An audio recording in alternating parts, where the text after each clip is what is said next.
Do you ever wonder why you're doing what you do in life? Do you wish that you could be really happy and passionate about what you do? Or maybe you already are and you want to expand in a different direction. Hi, I'm Barbara Ann, host of What the Why? I love what I do. A lot of that has to do with my story, my journey to this point in life. And guess what? Everybody has a story. So please join me for conversations with leaders from all walks of life about what they do, and more importantly, why they do it, how they found their core purpose, their passion, their mission in life. And if you're looking for your own, maybe you'll get some great suggestions on how you too can find your why. Welcome back, everyone, to another episode of What the Why. If you haven't seen us before, our show features conversations with diverse leaders from all walks of life about why they do what they do and how they figured out that this is what they're meant to do. Whether you're sick and tired of feeling sick and tired, or you feel stuck and you want to get unstuck, whether that is in your job, your career, or even in an aspect of your life, all of our guests have something in common with you. At some point, pretty much every one of the ones that we've spoken to over the past 5 years has decided that they wanted to make some kind of change and pivoted to do so, despite the fear of doing so. Today's guest is no exception. I'd like to introduce you to Daman Grewal, who is a Canadian transplant and logistics entrepreneur. He's the co-founder of logisticsales.com, a free global education platform. Again, let me emphasize that, a free global education platform dedicated to teaching practical sales, entrepreneurship, and real-world business skills. And so many people out there want to start a business, and so many businesses failed. So I cannot emphasize how important this is. Through his work, he advocates for expanding access to opportunity by helping students and aspiring entrepreneurs develop the skills needed to support small and medium-sized businesses. His mission is to bridge the gap between education, which many of us were never taught regarding business or entrepreneurship in school, and real-world economic opportunity, because there is so much to be had. So, without further ado, I've been really looking forward to this interview because for those of us who've been with us all along, you know that entrepreneurship and small businesses are really strong passions of mine and very much my purpose. So without further ado, join me in a round of applause in welcoming Daman Grewal to our show. So yay, welcome, welcome, welcome. Thank you so much, Barbara. Appreciate you having me on the show today. And I'm looking forward to helping people get unstuck and helping people build that foundation so that they can pivot into what they want to do for financial freedom or to just achieve their dreams and goals. And hopefully we could be a part of that process together. Awesome. And absolutely hopeful too. Before we get that, for those of us who are new, everybody else, you already know the drill. Every episode since episode 1, we have all these amazing people on, but we're always curious whether or not this is what they thought they'd be doing at this point in their life. So, what did little Damon want to be when he was growing up? I just knew I wanted to work hard. I couldn't really think about what this career path in my life was going to be. Like I grew up with a single parent, and so I grew up financially extremely poor, and it was all more about survival versus trying to figure out what am I going to do. I just knew if somebody gave me the opportunity, I was going to work hard, and that's the one thing that really stuck with me throughout my life, throughout my journey, throughout those younger years was all about, hey, I just need that opportunity and I'm willing to work hard for it. And that was the only thing in my mind. And everything else in life has just been a bonus from that point on. And you kind of alluded to this earlier, like, a lot of times it's facing our fears, facing the things that we maybe don't want to go towards that I found myself doing over and over again to end up where I am. And maybe we'll dig a little bit deeper into that. But I think those that's such a key lesson for so many people is just getting past this fear point of, how, things that we may not even realize that we have fears about, but things that are actually holding us back from achieving the goals that we want to achieve. And I think it just starts with like this little inner irritation that comes inside of us that says, I think I should have more in life. I think I should be possibly, a little bit further ahead in life by this point. I think there's still more in me to give. And that's where it kind of starts with, is this something that's talking to you from inside of here? And that's what I think starts, that transition or pivot point into us saying, okay, let's go explore what this voice is really telling me. Why am I not feeling good right now? Right. And that's typically the thing that I think becomes that starting point. And yeah, for us, it's just providing a foundation and saying, okay, hey, let's listen to that voice. And hopefully if our platform can help you figure out what it is that it's trying to say to you, maybe we could carry you along that path and show you what's really inside of you. So let's talk about the path because Yeah. you just knew that you wanted something very different. What did that journey look like from, as someone who grew up in what probably now would be considered affordable housing here in the United States, Hmm. um, single mom whose dad passed when I was very, very young. We have some similarities in our stories. So Hmm. um, you could have gone down so many different paths. How did you find this one?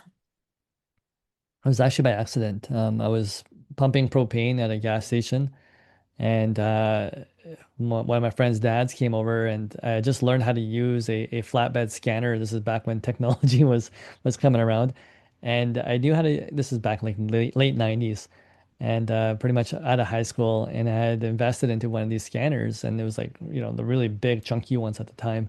And so he came over with some paperwork and just said, hey, we're trying to change something around here. Can you help us with the paperwork? And I'm like, yeah, not a problem. I got the equipment and always glad to help, right? That was kind of my motto, is if I have something, if I could try to help somebody, definitely that was always one of those things. And after I helped him, he just said, hey, what are you doing right now? And I told him what I was doing. And he's like, well, do you want an office job? And so that was my introduction to, kind of getting into transportation and logistics. He took me to another employer first and just, asked that gentleman, he's like, do you want to hire this young man? I think he's pretty bright, and he might be able to help your business. And at that point, the first gentleman passed. So he goes, okay, I'll bring you over to my business. And he put me to work there. And I was just a kid, right, at that point, and I didn't realize what I was getting myself into. But I became a safety manager at a pretty young age. I was training people 2 to 3 times my age, and I didn't realize I was writing reports to the U.S. Department of Transportation, and so I put all this, the education that I had up until that point to use, and then they were sending me for these little driver courses that I was taking, and then I was interpreting that information and making it into training for our drivers and personnel. And so I was creating entire safety program for the company and implementing a new kind of hours of service. I'm not sure if you're going to be familiar with that, but there are Mm-hmm. certain hours of service legislation.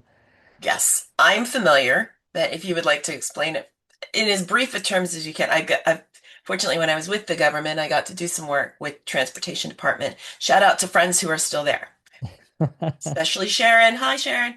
Um, but yeah, for those who don't know, these are pretty detailed reports.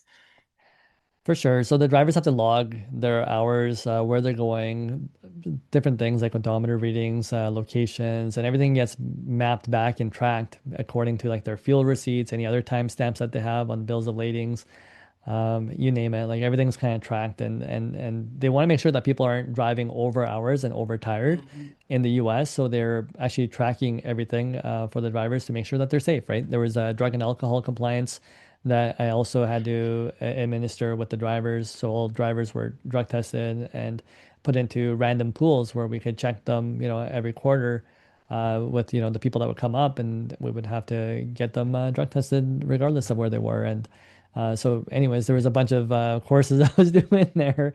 And typically at this point, back in the late 90s, and to kind of give you context of this, our drivers didn't even have cell phones back then. Oh my God. And this is back when people would use calling cards, and the drivers all Hmm. had calling cards that they would be issued, and they would use Yeah. payphones to be able to contact us and to let us know where their locations were. And so this is how kind of old school we kind of get with this. And so yeah, it was a different system back then, but regardless, to kind of get on with my journey of how I kind of got into what I got into, from there, again, I was safety manager for 1 year. I was pretty much paid minimum wage, and so I brought the company back into compliance. And everywhere I used to go, people used to be like, "Hey, Damon, I'll offer you double, triple your salary that you're getting right now." And I would be like, "No, thanks. I'm good. I'm just want to stay loyal here to where I am." And even beyond that, it was people would even offer me ownership in companies and just say, "Hey, we're going to start a transportation company," and people would just I guess they kind of saw something in me in which I didn't see myself at the time. And for me, it was just like, I just want to save money for school. That's the only goal I had. How do I finish off my education so that I could, at least get my, again, get that degree or whatever it was, get that paper on the wall. And for me, that was a different, goal that I had. And I wasn't really thinking that I was going to stay in this industry. And so after a year of working there, I had asked them and said, "Hey, can I get a raise? Because I'm not really able to save for school." And that's really what my goal was. And at that point, they told me, "Damon, I don't think anyone's going to hire you in this industry.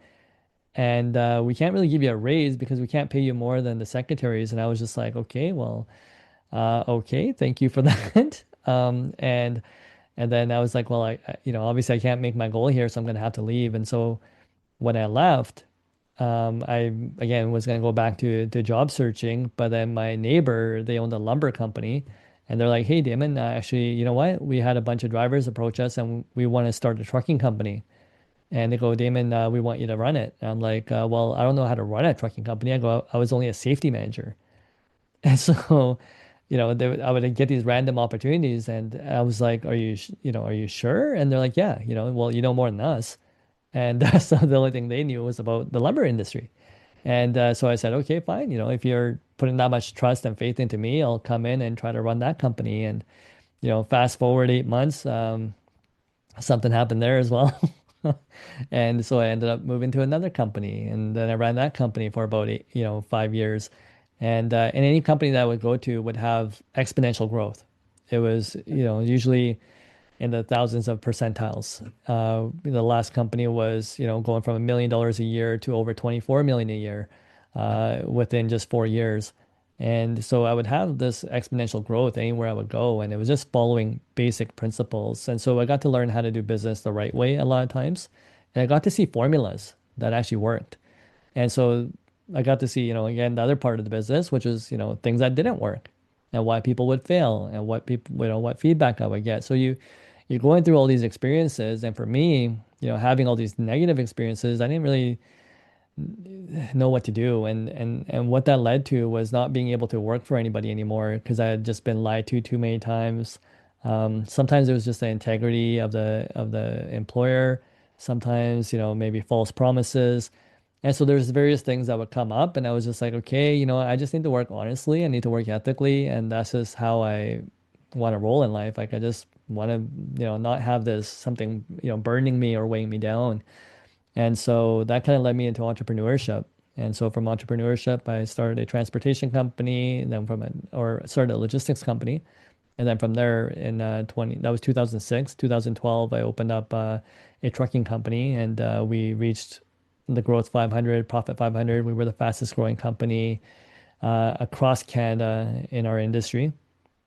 And so yeah, was able to achieve a lot of success through that as well. And lo and behold, we kind of learned, or we were teaching sales at that point as well. And we kind of opened it up to a lot more people than previous. Before, it was a lot of it was just done in house. And something that kind of came up was me going through a bunch of LinkedIn ads that we had put out. And then I didn't realize that there was actually a filter that was catching a lot of the international people. And when I saw a lot of the international people had a lot of skill sets and were actually overqualified than a lot of the people that were here in North America, I kind of opened it up and said, okay, well, you know what? Let's just give these guys an opportunity. And so we made them send us videos and do their own sales pitch to us. And then the people that did, I just said, okay, if they're willing to put themselves out there and put themselves online, we'll teach them and we'll allow them to access our North American markets. to be able to work and earn incomes. And a lot of people were able to do that. They were able to access North American markets. They were able to set up meetings with very low levels of English with billion-dollar corporations, some of the biggest retailers, wholesalers in the US. They were able to access those meetings. I sat in on those meetings with our sales reps, and then we also, um, yeah, it was kind of an interesting journey. But I realized one thing is that the demand was a little bit too high for the amount of people that wanted to learn, and I figured, okay, we can't really bring them all in. It's a little bit overwhelming at that point. And so something that we switched over to was just creating this platform, logisticsales.com, and to teach people just general skill sets that they could use to build a foundation and to help them in business. Because that's something else that we were doing as well. And in transportation and logistics, we have this one saying, which is if you bought it, a truck brought it. And so we were Mm. literally touching so many different industries and what we were doing. And so we were actually helping people with whether it's importing something from overseas or selling a commodity that they were used to seeing, and then so helping them with different business opportunities. So people just realize that, okay, Damon seems to have a lot of knowledge in a lot of different areas. And so we would teach people, okay, here's vendors that you can go to. This is how you would do your sales process. This is how you would pitch them. And so we realized that a lot of these skills were interchangeable. And so we said, okay, well, let's teach it on a larger scale, and we'll do it a little bit broader based. We do have our background is logistics and transportation. So all my partners that are in logistics sales as well are people that work with me, and they all kind of have a giving service mentality. And so that's why, again, all of us kind of came together to kind of put this program out there and just say, hey, you know what? If we could teach people something good and positive and allow them to be able to help each other and grow, then let's just put it out there for free and see what happens. There's so many So amazing things about that. And I really want to emphasize like, there are entities out there charging significant amounts of money for a fraction of what you're doing. Um, what inspired you to make this open access the way that you have? I just, well, I'll give you a couple stats. Like one thing is even in the US, 61 to 64% of people are living paycheck to paycheck. Yep. Another one is within 5 years, 50% of small to medium-sized businesses end up going out of business. And so when I realized, how many people are struggling and how many people are taking risks and working hard, but still not able to earn what they need to be. So sales is something that gave me the opportunity and a lot of other people in life to earn, whether it's, 5, 10, 20 years of income in 1 year.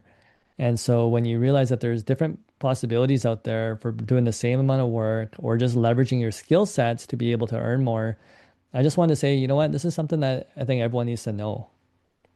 Regardless of what skill it is that somebody has, regardless of which position you're in, and being able to see people around the world to do it, Yeah. it really opened up my eyes to say, hey, you know what? Everyone deserves this opportunity.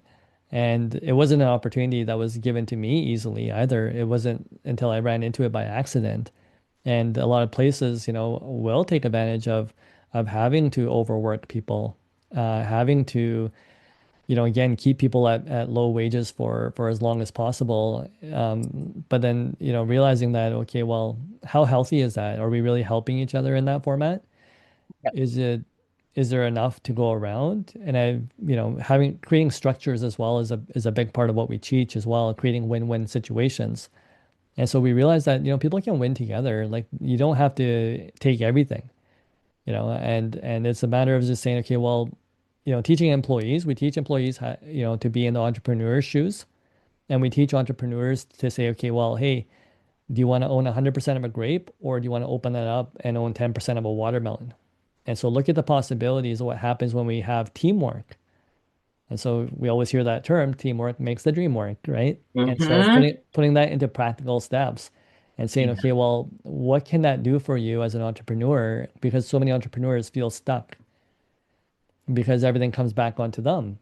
And so showing people that, hey, we're all here to help each other and we all have the same goals. How come we just can't work together to be able to create more of it? And again, going from a scarcity mindset to an abundance mindset, but in a way that we also are serving. And that's a big part of what we teach is be in service.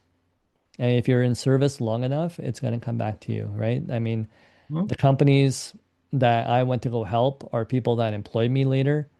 The people that I helped set up their companies and teach them how to run their companies gave me their businesses later. So Wow. yeah. So there's been those type of situations that come up from us just being in service and not really having an expectation for any of this stuff to come back. But again, when we're looking for opportunities, or sometimes, it's I just say God or the universe just gives it back to us and says, hey, you know what? When it could trust you, right? So again, as a parent, I look at it this way. As a parent, if I can trust my child with something important, I'm gonna say, yeah, you know what? I've taught you, or well, not me, but well, what's in the best interest of how to take care of this. Here, let me put this in your hands, and now you could be the holder of this entity, right? And so, I mean, that's just part of, I think, just that moral compass of saying, hey, you know what? We need good leaders, and we need servant Yeah. leaders that can serve to Yeah. better help communities and better help, our neighbors and help everybody else. And so we're hoping that our education in a way can be, one of those tools that people can use to learn how to do business the right way and to learn how to do it in a way that comes out of service and from inside here, right? Where we can feel good really of what we're doing in life. Okay. And there's so many good things in there. Um, and kind of on that note, I mean, uh, you you're very intelligent, you observe, but you didn't just observe by reading, you observed the people around you who were clearly modeling this behavior. 100%. Who, if any, would you say are people that you would want to say, these people came to support me in, well, you mentioned one, the person who brought you to the other company and Yeah. said, hey, you have a job for this man? Because I'm going to hire him if you don't. But who would you say kind of inspired you to go this road? Because again, for everything that you're doing, um, you could be doing other things with it, and yet you're not. This is really, truly part of your mission. Um, who brings that out in you? It's the people in our lives, right? You look at around us and you say, okay, well, firstly, it was that first mentor that I had that brought me into business in the first place. And just Oh, seeing like that generosity of, that aspect of someone trusting me and believing in me. And I said, okay, those are good qualities to have, right? And I saw what it did to me. mm-hmm. Again, what 18, 19-year-old kid gets to come into a company Yeah. to become a safety manager and at the verge of like the company was about to go under, at that point. And then to turn it all around, they had an unsatisfactory rating with the U.S. Department of Transportation and were ideally going to be closed down unless we fixed it. And so we had to fix the entire safety ratings and then get it into compliance and get it into a satisfactory rating through compliance and through, all Mhm. these audits and reports. But again, for someone to trust someone so young in that situation, I just said, wow, that really helped me grow as an individual. And you feel really good about being put in a situation where someone does trust you. And so I looked at that and said, okay, wow, there's good people out there that see the good in me. And so Yes. how can I see the good in other people as well? Because that's just such a beautiful trait to have. And I used to notice this with all his employees. I saw this even later, after I left the business as well. After I left the business struggled again and it went through, some downturn cycles. And talking to my friend as well, just asking him about hey, what happened? I heard these stories and the dad he wasn't active in the business. He had people in the business who maybe Mhm. weren't maybe always acting the most ethical in the Ah, business. And so okay. I used to see a little bit of that in the business and like, that's not really great, right? Like some of these habits or even the customer service, right? It was just simple things, right? Like the Yeah. phone would be ringing, but then everyone would have left. And I'm like, hold on, like who's answering that phone? Like, shouldn't that be forwarded? Shouldn't someone be taking care of that customer? I would listen to a customer, being mad on the phone and everything else. I'm like, hold on, I'm gonna try to help you out here. And so I would just try to find out, who's in charge of handling the situation. Definitely Okay. wasn't supposed to be me. But then Yeah. you really get to see like the not so great traits in business too. And you're like, Yes. are these guys only here for a paycheck? Like they don't care Yep. about the longevity? Like does everyone have a chip on their shoulder? So you get to see all these different aspects. So I would always pick out the good qualities in everyone I met. And it was even like employers, and some employers, I would still see the good in them. And when I went to, another transportation company, I saw the good there too. And I would see the owner and, the type of way where, the company was growing so quickly. It's because, again, I would have my arguments with them as well. And I would make sure we were doing things ethical and honestly.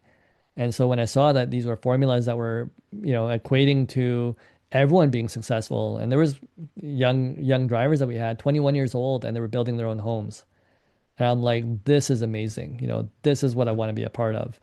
And as you know, it was the first time I saw like immigrant drivers that were driving luxury vehicles, and I'm like, well, this is amazing, and this is an equal opportunity employer. So this is what I want to be a part of. And as an employee, I wasn't always making that much myself, but uh, but watching No. other people do well, and just seeing like what qualities that those people have. So again, whether it was every single employee that was working in that business, I would always look at the good qualities people would have. And just going back to, sorry, that first employer, even when they went to that second downturn, a lot of their employees that had previously worked with them came back because the dad spoke to them, and because he always had this nurturing nature about him, where he would just really respect people. People were ready to do anything for him, and so you see like those leadership traits Yeah. where again anyone's willing to follow you into battle, right? But they know that okay, well, there's certain qualities that that leader has, and so I got to witness a lot of that as well. And so a lot of people, that had those qualities, whether they didn't have all those qualities, but there's little bits of pieces of qualities I saw in each person. And from the first mentor, it was about okay, maybe the the qualities that he could have improved on was keeping better care of his health so he could be involved in the business. And so I'm like, okay, well, he's really good at this leadership quality, but maybe he wasn't taking care of the health as much. And so health became, another pillar for me. Like, okay, that's important. Then there was other people where I saw spirituality being important. Yes. So there was Yes. different pillars that I would see in different people that helped build me into again who I am. And so it's you just take the goodness from anyone. It's like, okay, I want that trait, I want that trait, I want that trait. And then some of What, it's yeah, what you are describing, and this is what makes what you do so important, is meeting people where they are and bringing them along with you. And that is what's missing in so much of what's going on today. And so, as believe it or not, we're already starting to approach the end of our time frame. Let's talk about the platform because there's this amazing resource out there that, you know, now you all have just a glimpse into so much more about who Damon is and his why behind it. Let's talk about the platform itself. Tell us about logistics. It's logistics sales. So for two sure, yeah. S's, logisticscells.com. Yeah. And so three S's altogether in there. But the two Yeah, S's are so we back to won't do it back. as a tongue twister, but that's okay. Yeah. And so again, logistics is just moving something from point A to point B, but we could also reframe that to say, well, we move people from point A to point B and transform them. And so what it's really doing is it's showing you one is just about the opportunities as to what skill sets do you currently have and how can you learn to leverage them. And then we kind of show you through the graph of employee versus entrepreneurship to show you what the difference can actually be. And so employee line is usually pretty straightforward in life. You get gradual increases enough for you to stay at the job. And people that get to experience entrepreneurship, you're starting usually a lot lower than the actual line. But then at 18 months, it crisscrosses and then has a chance to skyrocket. And so imagine, having a 25% increase every year in your salary or a 50% increase or the raise that you've always wanted. But now you could be in charge of it, right? So that's what we try to teach people, that financial freedom is always in your own hands. And so we're trying to show them that, that's always possible. It's always been possible, and you're the decision maker. So we're trying to take people through that journey to show them that, and to show them the opportunities, that these opportunities exist for everybody, regardless of where you live in the world, regardless of your background, regardless of your financial level, education level, anything that you may be thinking might be preventing you. And so again, I had a lot of these fears too. I didn't feel worthy enough to be able to get into these positions. I kind of had this fear that no one would want to listen to me. Nobody would want to talk to me in that manner. If I didn't have anything in my pockets, how can I go convince somebody to give me their money, right? So again, it was, a lot of these blocks that I had as well, that I had to learn how to overcome. And Mm, so there was, so that's something that's important for me to teach people. Like, hey, we all have blocks, we all have limiters. Let's take them off, right? So we could yes. actually fly. And so we're helping people a lot with that mindset. And then we're trying to give you the skill sets. We're really trying to put you into that mind frame of saying, okay, well, here, how do I prospect? How do I understand business? How do I build these structures? How do I get a job even? How do I go even apply for something that I want? How do I start looking? How do I find these opportunities? So we're trying to teach you that whole journey. And then we have worksheets that go along with every episode that make you do the, introspection. And so we say, download the worksheets, follow us along, do the work, right? And see what's happening inside of you. What's that voice saying to you? Do you find this exciting? Do you want to try practicing some of this? And again, when we talk about sales and marketing in general, there's so many different aspects of this. It's not, we're trying to break down the myth of what sales really is, and just saying, hey, we're actually just solution finders. We're actually there to serve people. And that's truly what, this type of sales is. It's not the Wolf of Wall Street where I'm going to sell you a pen that you don't want, right? Hmm. It's about saying, well, hey, let's take a look and say, how can we match, win-win situations up where we can start helping people? And if that can help me earn, great. Or how can I help an entrepreneur in his journey or her journey of succeeding? How can I leverage some of these skills? Like, hey, can I prospect? Can I write a good email? Can I start doing some social media? Can I take a picture? Can I learn how to be expressive in multiple different ways? Well, that's all communication skills. And those are all communication skills that drive revenue and growth into businesses. And so how can I leverage, maybe some of these skills that I have that I currently already enjoy doing? Like maybe I love art, right? And I just want to get creative with, graphic design, or learn that next level of, imagery so I could be able to sell based on that. Or I could learn how to help people in their businesses based on that skill. Maybe I'm a really good trainer and I could just help people, bring people into the business and help them with that opportunity.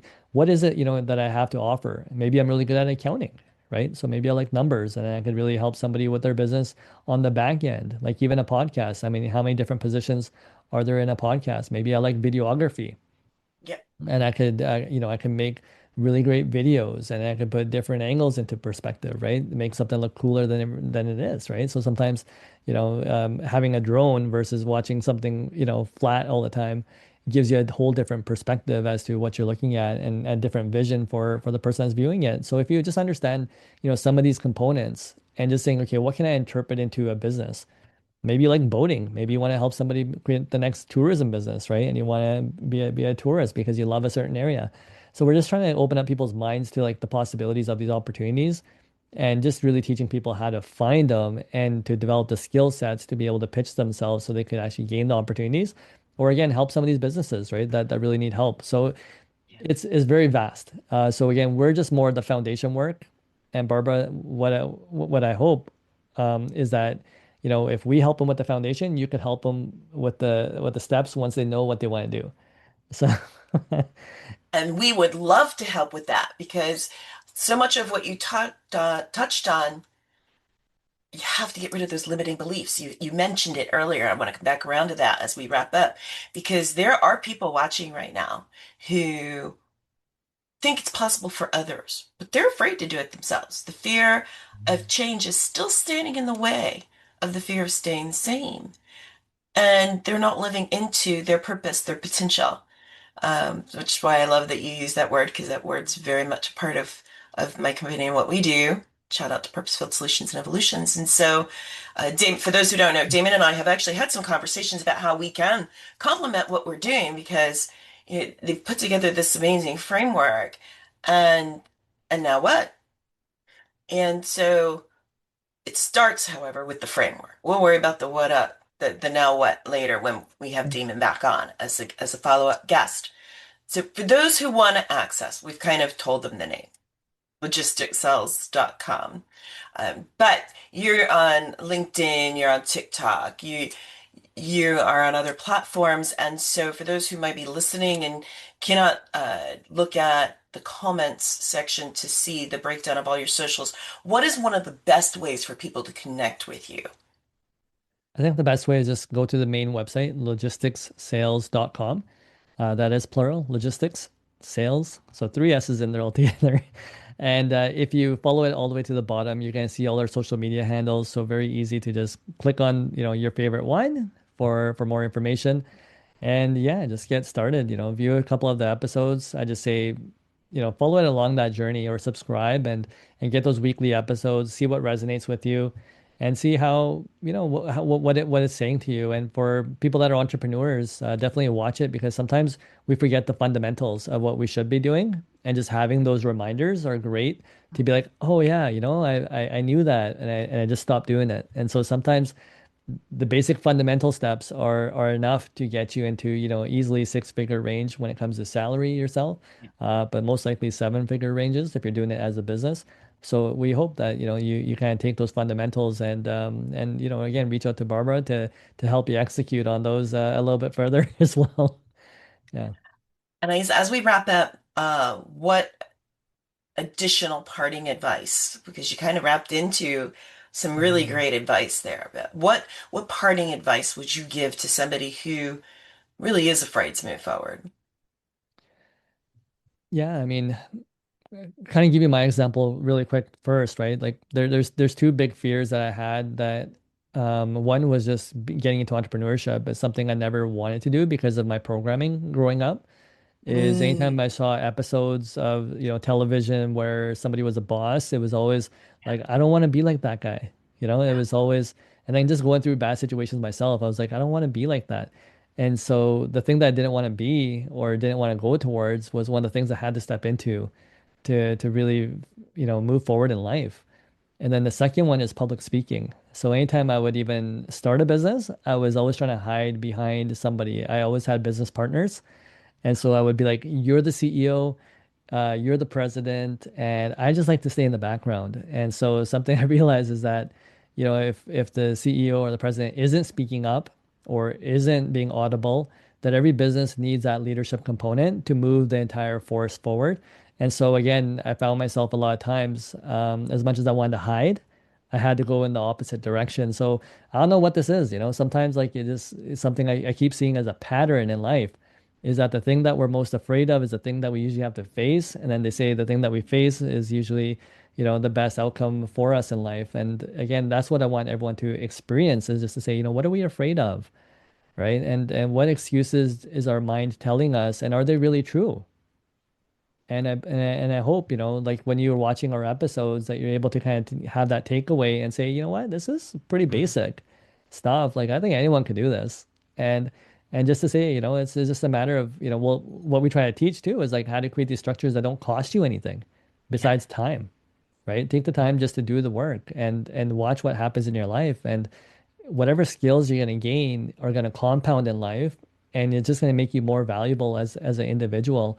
And so again, what do you have inside of you? That's the main question is we only have one life to live and you want to see like you may have a V12 engine inside of you, but you're only operating at a four cylinder. And so just knowing that you have exponential growth inside of you and something that again for myself could never have fathomed. And I told you that experience about that first job. They said, Damon, no one's going to hire you in this industry. And long and behold, I was at a bunch of different companies, had massive success at each of them, got to open up my own, got to be the fastest growing company or that company in our industry across our country, and been able to again have all these full circle moments in life. None of it would have happened if I would have held myself back, but it was really getting over these fears, fear of judgment, fear of what are people going to think about me, when it comes to me putting myself out there. And even when I put on this program here, again, people people are like, sometimes we get those comments. I think one of the first comments we got was, I don't think this guy should be teaching, or should be podcasting. And I think one of my partners said, kind of laughed it off and just said, "Hey, it's free," like Yeah. it's free Yeah. information. So you never know what type of comments, what type of things are gonna and Yeah. especially if it sticks with us, right? If we start believing some of these programs, and again, there's a lots that I've had to take off, again, right? There's limitations I put on myself in the first business. And then I said, okay, luckily when I got the second business, I was like, okay, all the things I didn't do in this one that I had fears about, that held me back, I'm going to do in this one. And so again, that's what led to more exponential growth. And it's every time we gotta just push past these little barriers, but it's fun, right? Yeah. If we put it in the context of working out, in working Yeah. out, if we pick up that extra 5 pounds, there's a chance we're probably gonna have bigger muscles, right? Or Mhm. we're gonna look a little bit leaner, right? For the ladies, right? We're gonna look a little bit leaner. And so every time you realize that, anytime you go through a pain point, the outcome is actually going to be pretty good because you've now learned something and you're developing into somebody. And so again, take those chances. Like, we just don't know. And I've had a lot of businesses that failed at as well. But each of those failures, yeah, each of those failures, Same. yeah. And again, going back to like people that we see in life, I saw people that failed in business and never tried again. And you're like, but they're the most talented people. And you're like, well, again, this is how I would learn. I'm like, I don't want to be like that. So let me just pick myself up and start moving forward again. And I realized, learning from any mistakes and doing the next thing and doing it better was just a process. And so every time I realized that, anytime I learned how to let go and move forward, that the results would even be exponential. And so that's just again, another formula that we can put in life and say, hey, if we're willing to move forward in life always and forget what happened behind us, there's better things coming in our future. But, it's, Yeah. Thank yeah. you so much. Thank you so much. And for all of you listening, so many really great things in there, including some things that Damon said regarding like some of my favorite phrases, like, yeah, fear can be false evidence appearing real. It can also be Mhm. face everything and rise. And there is no such, actually. My favorite humans to ever have lived, former president, actually, I think it was I always get it wrong. It's either 13th or 15th. President of India, Dr. ABJ Abdul Kalam, who said, there's no fail. Fail's first attempt in learning. So thank you so Yeah. much, Damon, for joining us. You all heard it. You know how to reach him. You know how to find the information in the comments below wherever you're listening or viewing this podcast. And thank you so much for choosing us. You have so many listening and viewing options out there. And we really appreciate that you took the time and energy to invest in ours. And if this information is helpful for you, if you know someone else who's struggling with the different things that we're covering, especially for those of you who are running your own businesses, and I know that you're out there because you've let me know, please watch, share with somebody else who can benefit from this information. And as we say at the end of every episode, always remember whether you're looking to make changes in your life, no matter how big or small, you can tune in again for more inspirational, illuminating, and fascinating conversations with guests such as Damon, who faced everything and rose to find his purpose and to live it.